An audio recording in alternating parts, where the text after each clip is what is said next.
بسم اللہ الرحمن الرحیم۔ چوڑیاں پہن کر نماز پڑھنے والی عورتیں یہ بیان ضرور سنیں، اور حضرت عائشہ صدیقہ رضی اللہ تعالی عنہا کا فرمان ضرور سن لیں۔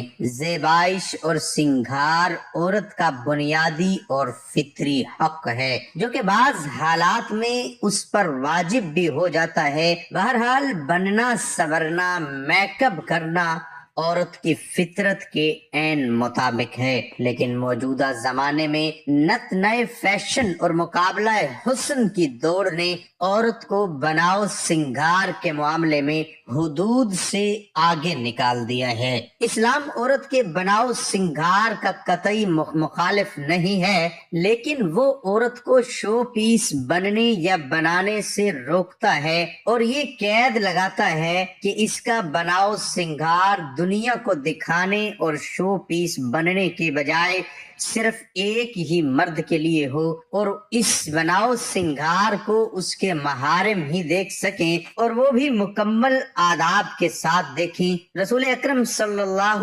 علیہ وسلم کا ارشاد ہے کہ جو عورت خوشبو لگا کر باہر نکلے اور اس کا گزر لوگوں کے پاس سے ہو اور وہ اس کی خوشبو محسوس کر لے تو یہ عورت بدکار عورت کی طرح ہوگی۔ جب کسی لڑکی کی شادی ہو جاتی ہے تو ہمارے معاشرے میں چوڑیاں پہننے کا ایک رواج ہے کہ نئی دلہن چوڑیاں پہنتی ہے، اور چوڑیاں پہننا اتنا ضروری سمجھی جاتی ہے کہ اگر چوڑیاں نہیں پہنی ہیں تو یہ سمجھتے ہیں کہ چوڑیاں نہ پہننے سے شوہر کے اوپر کوئی پریشانی ہو سکتی ہے، اور یہ شوہر کی طرف سے ہوتی ہے۔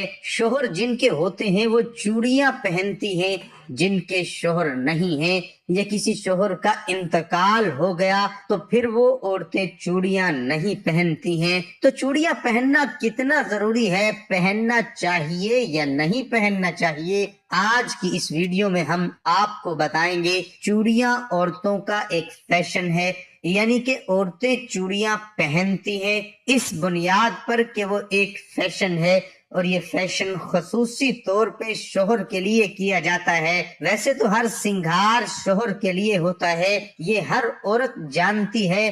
ہر عورت یہ کہہ رہی ہوتی ہے کہ ہم اپنے شوہر کے لیے میک اپ کر رہے ہیں، لیکن ایسا ہوتا نہیں ہے۔ اگر واقعی کوئی عورت اپنے شوہر کے لیے میک اپ کرتی ہے تو پھر وہ اسپیشل رات کے لیے تیار ہو، رات کو میک اپ کر کے سوئے، کیونکہ رات میں ہی اس کا شوہر گھر ہوتا ہے، تو پھر اس میں کوئی گناہ بھی نہیں ہے۔ اور جو عورتیں شوہر کے لیے میک اپ کر رہی ہیں تو وہ جائز ہے، اور اس میں اس عورت کو ثواب بھی ملے گا۔ اور اگر کوئی عورت اس نیت سے میک اپ کر رہی ہے کہ ہم گھر سے باہر جا رہے ہیں، لوگ ہمیں دیکھیں گے، تو یہ بہت بڑا گناہ ہے۔ اور اگر عورتیں یہ سوچتی ہیں کہ اگر ہم باہر بغیر میک اپ کے جائیں گے تو ہمارے شوہر پہ ہی الزام آئے گا کہ ان کا شوہر ان کو کپڑے اچھے نہیں دلاتا ہے، تو اپنے شوہر کی عزت کے لیے اچھے کپڑے پہن کر میک اپ کر کے جانا بہت اچھی بات ہے، لیکن آپ خیال رہے کہ نہ محرم آپ کو نہ دیکھنے پائے۔ آپ کے جو محرم لوگ ہیں وہ آپ کو دیکھ سکتے ہیں، اور اسی طرح چوڑیاں بھی شوہر کے لیے عورتیں پہنتی ہیں جب تک شوہر حیات رہتا ہے۔ اگر کسی شوہر کا انتقال ہو جاتا ہے تو پھر عورت اپنی چوڑیوں کو نکال دیتی ہے۔ صرف چوڑیاں نہیں بلکہ سارا ہی میک اپ شوہر کے لیے ہوتا ہے، اور یہ ظاہر سی بات ہے کہ یہ ایک رواج ہے، یہ قرآن و حدیث یا شریعت میں نہیں ہے۔ اب اگر کوئی عورت شادی شدہ ہے، اس نے چوڑی نہیں پہنی ہے تو اس کی نماز نہیں ہوگی۔ اسے نماز کا چوڑیوں سے کوئی تعلق نہیں ہے۔ نماز ایک عبادت ہے اور چوڑیاں پہننا ایک فیشن ہے۔ تو فیشن اور عبادت کا تعلق کیسے ہو سکتا ہے؟ اگر ایسا ہو جائے تو پھر نماز کے لیے اگر چوڑیاں ضروری ہیں تو پھر جن کی شادی نہیں ہوئی، کنواری لڑکیاں، ان کی نماز بھی قبول نہیں ہوگی۔ تو یہ صرف چلی چلائی لوگوں میں باتیں ہوتی ہیں، اس لیے ان چیزوں سے نکل کر اسلام کی پیروی کرنا چاہیے۔ چوڑیاں جو عورتیں پہنتی ہیں ان کو یہ چاہیے کہ وہ ایسی چوڑیاں نہ پہنے کہ جو چوڑیاں بجیں آواز کریں، ان سے بچنا چاہیے۔ عورت کے لیے زیورات پہننا جائز ہے اور ان زیورات میں نماز ادا کرنا بھی جائز ہے، البتہ نامحرموں سے پردے کا اہتمام نماز اور نماز کے علاوہ دونوں صورتوں میں ہونا ضروری ہے۔ لہذا اس صورت میں عورت چوڑیاں پہن کر نماز پڑھے اور اس سے آواز پیدا ہو جائے یا کبھی وہ آواز غیر محرم تک اتفاقی طور پر پہنچ جائے تو اس سے عورت کی نماز خراب نہیں ہوگی۔ حضرت عائشہ صدیقہ رضی اللہ تعالی عنہا عورتوں کے بغیر زیور نماز پڑھنے کو ناپسند فرماتی اور فرمایا کرتی اگر اور کچھ نہ ہو تو ایک ڈورا ہی گلے میں لٹکا لے۔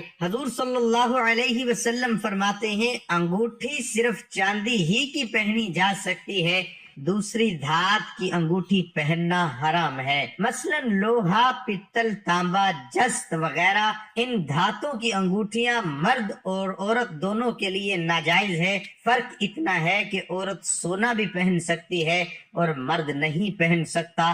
حدیث میں ہے کہ ایک شخص حضور صلی اللہ تعالی علیہ وسلم کی خدمت میں پتل کی انگوٹھی پہن کر حاضر ہوئے، فرمایا کیا بات ہے کہ تم سے بت کی بو آتی ہے؟ انہوں نے وہ انگوٹھی پھینک دی، پھر دوسرے دن لوہے کی انگوٹھی پہن کر حاضر ہوئے، فرمایا کیا بات ہے تم پر جہنمیوں کا زیور دیکھتا ہوں۔ انہوں نے اس کو بھی اتار دیا اور عرض کی یا رسول اللہ صلی اللہ تعالی علیہ وآلہ وسلم کس چیز کی انگوٹھی بناؤں؟ فرمایا کہ چاندی کی، اور اس کو ایک مسقال پورا نہ کرنا۔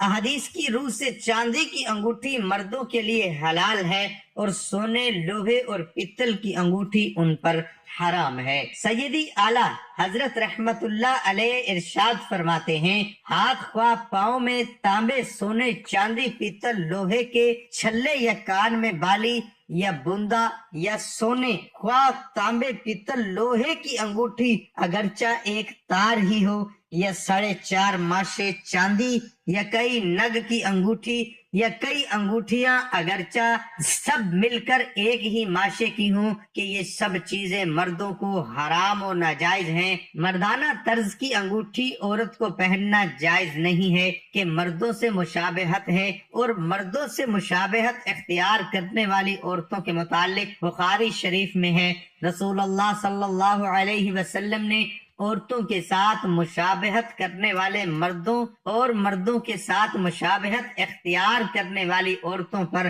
لعنت فرمائی ہے۔ ہم امید کرتے ہیں کہ آپ کو اس بات کی سمجھ آ گئی ہوگی کہ زیورات میں مردوں اور عورتوں کے لیے کیا جائز ہے اور کیا ناجائز ہے، اس لیے ہر وہ چیز استعمال کریں جو آپ کے لیے بہتر ہے اور جس کی دین اسلام ہمیں اجازت دیتا ہے۔